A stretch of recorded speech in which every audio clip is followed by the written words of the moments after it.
Hey folks, welcome to the Rain channel. And today we're hitting on a topic that these two gentlemen often get questioned on. They're the two Georges, but we're going to call them GST George, which is George Tadros, and of course our good friend and long-term trusted partner with BDO as well is George Doobie. Gentlemen, welcome.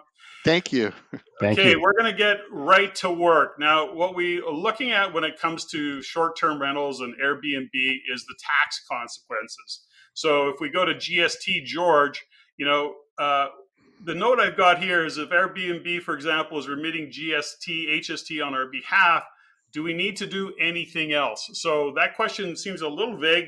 Can you dial it in a little bit, give us a little bit more information on what the answer to that question might be? Absolutely. And I just want to start by saying there's this false notion that Airbnb collects GST on behalf of property owners and remits GST on behalf of property owners.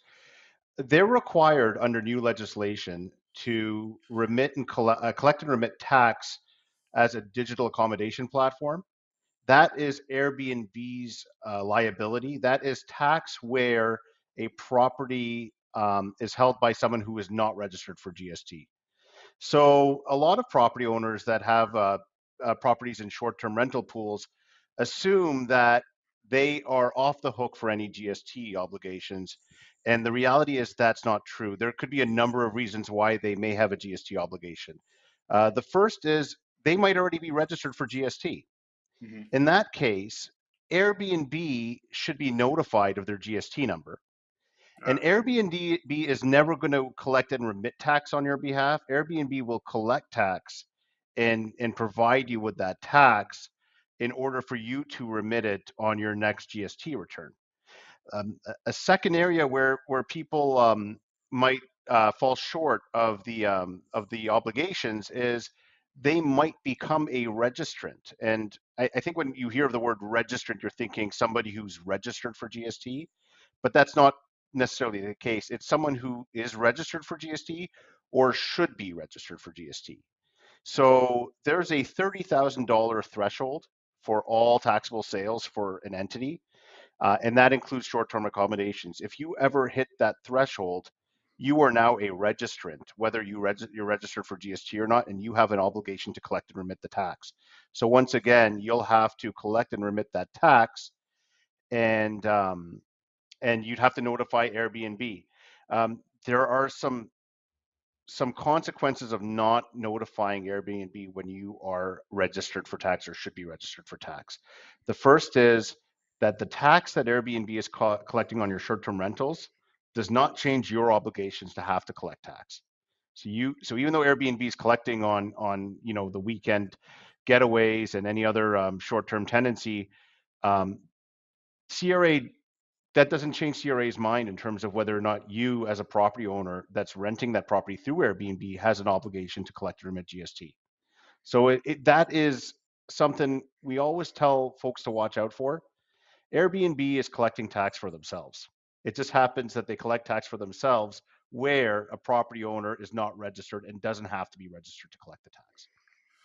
So Maybe, sorry, Patrick. Maybe, George, could you also comment? Because I'll receive comments from or questions from a lot of clients regarding that 30,000, and they're thinking it's just for that property as compared to all of their other activities or associated activities. Maybe you just comment on that quickly. mm, Yeah, so that $30,000 threshold relates to any entity. Now, I should qualify any person for GST purposes. That could include an individual. So if I'm, an individual that's got $20,000 of, let's say, photography sales as an individual, I'm considered that same individual as somebody who might own some Airbnb properties. mm. And so if I hit $12,000 in the same year that I hit $20,000 of photography revenue, well, I'm now over that $30,000 threshold. And now I'm a registrant. And so I do have to register for GST. I'd have to notify Airbnb, give them my GST number so that they collect the tax for me and not collect the tax for their obligations.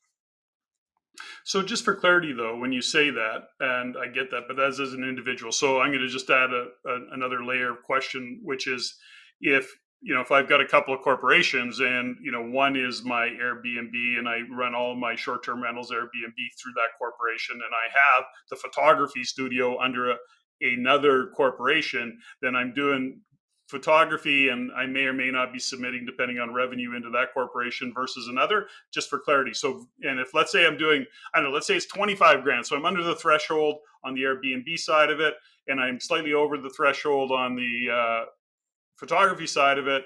On one, I'm paying GST, HST, and on the other, I don't have to register. I just trying to No, you differentiate. would still. So again, one of the areas around that too in the GST legislation is that that $30,000 threshold is for an individual and all associated corporations, partnerships. I can't just set up 10 corporations and have them all under the $30,000 threshold to avoid my GST obligations. And so you'd be considered one associated group for the purposes of the small supplier threshold, and you would have an obligation to collect and remit tax for the Airbnb in that case. And the Airbnb activities and whatever it falls under would be considered a registrant for GST purposes. Beautiful. Of course, the tax man cometh. I asked that question a little tongue in cheek because it doesn't matter where you go, you're pretty hard pressed to escape that ultimate tax that you got to pay. Now, on the Airbnb side of things, one of the things that we're starting to see right across the country in certain municipalities is the fact that they're saying no short-term rentals. They're shutting it down, and many municipalities are doing that, or segments of a municipality. There's a couple things that go with that. Now I say, okay, well, I can't do long-term rental. It doesn't make sense. I can't cash flow, whatever the story is. I decide to sell.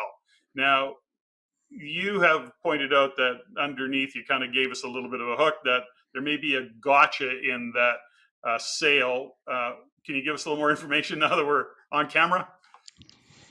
Yeah, absolutely. A lot of property owners think that because they hold property that looks like residential property, and residential property, in particular used residential property, is exempt of GST, they think that their Airbnb properties are also exempt of GST. However, the reality is that residential property is property that is not used, and I'm just going to go into some of the minutiae, but very, very quickly, all or substantially all for short-term accommodations under 60 days, in which the CRA now considers that if I have a property that is primarily being used in short-term rentals, that I effectively don't have residential property, I have something more similar or more akin to a hotel.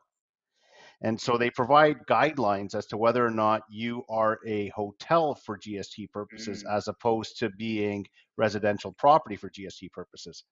Now, a hotel is like any other building, any other commercial building. They are taxable for GST purposes. The trick here, or the caveat here, is that if I'm selling that property and I'm selling that property to an individual who isn't registered for GST, who plans on living in it because they have no intention of using it as an Airbnb, Mm-hmm. I've effectively sold them commercial property, and I have to collect and remit GST on that, or HST if it's occurring in one of the HST provinces. And a lot of property owners don't realize that when they're selling that property, that they could be on the hook for 13% or more, 15% in the East Coast or 5% on the West of GST, possibly QST if it happened in Quebec, on the sale of that property, because the CRA would consider that property to be commercial in nature and not residential in nature, based on the use of the of being on Airbnb or another short-term accommodation platform. Okay, so I'm going to go down, and maybe this is the wrong question, but something that popped into my mind. If I buy that Airbnb unit and I buy it new, okay, so I buy it new, I pay tax on that. I pay my GST when I buy that unit, correct? Yep.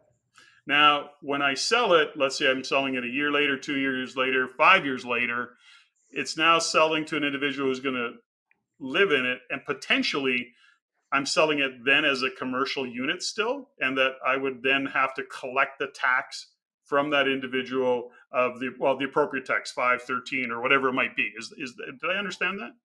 That's absolutely correct. And to be to be fair, we're talking about a situation there when you mentioned of a purchasing new residential property because you pay tax on new residential property. Mhm, Even if you purchased used residential property for the purposes of making an Airbnb, mhm, if you've changed the use to a commercial use, which is effectively short-term residential, um, you may be considered, that property may not be considered residential for the purposes of the sale, and you would have to collect tax from the individual, even if they are planning on using it as residential. So even though it looks like a home, it's got all the characteristics of a home, the CRA may consider that you've used that as a hotel or lodging, mhm. and then consider that the sale of that would be taxable. So interesting. It's a little bit of a button for me because, on a totally different tangent, it sounds like we're paying tax twice. That's how it occurs for me, and I probably shouldn't go down that rabbit hole. But that, Now, you know, you may be. The one thing I would say about that is that if you did purchase a new residential and you were a registrant, mm, because you were charging tax on the rent of the property, you'd be entitled to the input tax credit. So you know ah, you'd be able to purchase that property, claim the ITCs on it, or because you're a registrant, you might be able to avoid having to pay the tax. That's a different topic altogether. But you would be entitled to the input tax credits on it, and then when you sell it, you'd collect and remit the tax on that. Your hope is that the buyer would pay the tax or agree to pay the tax on that. But often what happens and what we often see is that these sales occur after the sale is done. The seller did not realize that there was a tax collection obligation, mm. and there is the legislation does not let you on those properties, especially if it's an individual, to go back and try to collect the tax from them because they're not aware of that happening. See, that's great. And I mean, that's why we have BDO as trusted partners and experts like you. One of the things that we often share, George Doobie, Tax George, is that we see that, you know, there is so many nuances in the tax world. It doesn't matter, if it's real estate or business or whatever it might be. I mean, BDO has experts across the country. GST George are that you're that experience on, you have some in-depth GST experience, HST experience, and I know more than that. But I mean, that really speaks to it. The simple question that I have, it is not that simple. I want it way more cut and dry, and then there's all these nuances that go with it because, well, then there's this, and what happens if we do this? I mean, at the end of the day, we're trying to pay and as little tax as possible. So, anyways, that we're doing legally. So I appreciate the expertise that comes along with that. Now, when you're Sorry, aside, Patrick. go ahead. If I can, I was just going to pop in there. One of the things I think a lot of RAIN members and others can get themselves into a little bit of a trap is we take probably because we've done so many, the purchase and sale agreements for granted. But there's a particular box there that says something to the effect of, is the GST and HST inclusive or not of that price? And whether that box is ticked or not can make an enormous difference in terms of what's happening. So again, not to just quickly going through and tick the boxes on the screen or have the realtor do that, but to pay attention to, yes, is GST or not applicable, Mm, and ensure that the right questions are asked. Because and GST George can better explain than myself in terms of, at least if we've tried to do the right things and identified whether or not, to the best of our knowledge, an obligation exists. Now, all of a sudden, we've got an ability to have a completely different conversation with Revenue Canada should something go sideways unexpectedly after the fact. Yeah, I absolutely agree, and it's interesting because I tend to like to advise sellers to include the in that clause to say that GST is in addition to the sales price if you can. If you're selling commercial property, and you're selling it to a registrant, there's often no obligation to have to collect that tax for different reasons altogether. But it also protects you in the event that if there is an additional tax consequence, it may not be part of that purchase price, and you might be able to reflect it on an additional, like a supplementary um, appendix or a supplementary agreement. So I'm going to go off on a little bit of a tangent, I think, and I don't know if this is the right question, but work with me, and I think we'll get to what I'm trying to ask. So, when we're looking at what's happening with municipalities shutting down Airbnb and short-term rentals in that context, and you mentioned commercial. So if I'm going to sell that, and GST aside, if I'm selling it as a commercial property, what are the, I guess we'll call it, the capital gains consequences in that regard, and how does it change, or does it change if I'm holding it in a corporation or not? I'm just looking at, let's say we have a gain, we realize that gain. How does the CRA look at it from that perspective, given that it's going to be maybe classified as a commercial sale? I'll jump onto the income tax side, but there's a huge GST and HST issue that I'll let George jump onto, because just that deeming process um, creates, again, unexpected surprises. But if the municipality has told me, hey, George, you're not allowed to do a short-term rental with your property, and George decides, okay, I'm not going to try to put a long-term tenant in, I'm just selling the property.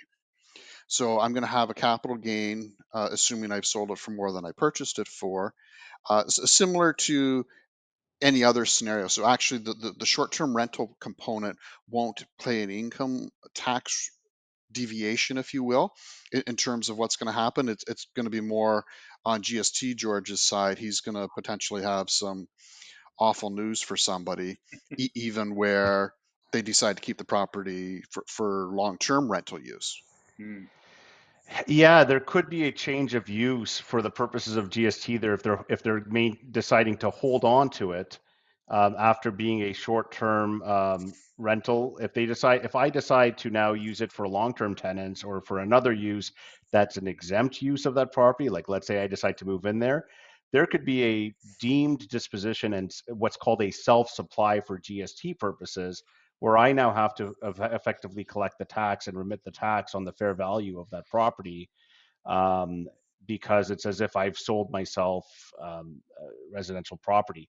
Um, One thing I would say, because you do mention the municipalities that may restrict your ability to rent a property um, for short-term use. Now, these are just guidelines from the CRA, but I just want to bring them to an attention. The licensing by a municipality is one of the guidelines the CRA does use when determining if a property is considered commercial. So if I was um, using a property as a short-term accommodation, but I also had a long-term tenant mixed in there, you often see that, especially if it's multi-united, um, and and I have to make the determination as to whether or not this was commercial property at the time of sale or even at the time of having to register for GST. uh, that would be a part of the consideration, whether or not there was a license to use the property as short term as a short term facility. I would like to qualify that by saying it's one of the characteristics of a hotel, but it's not all of them. So just because there is no license, that may not impact your requirement to have to collect and remit tax on the sale of that property. Got it.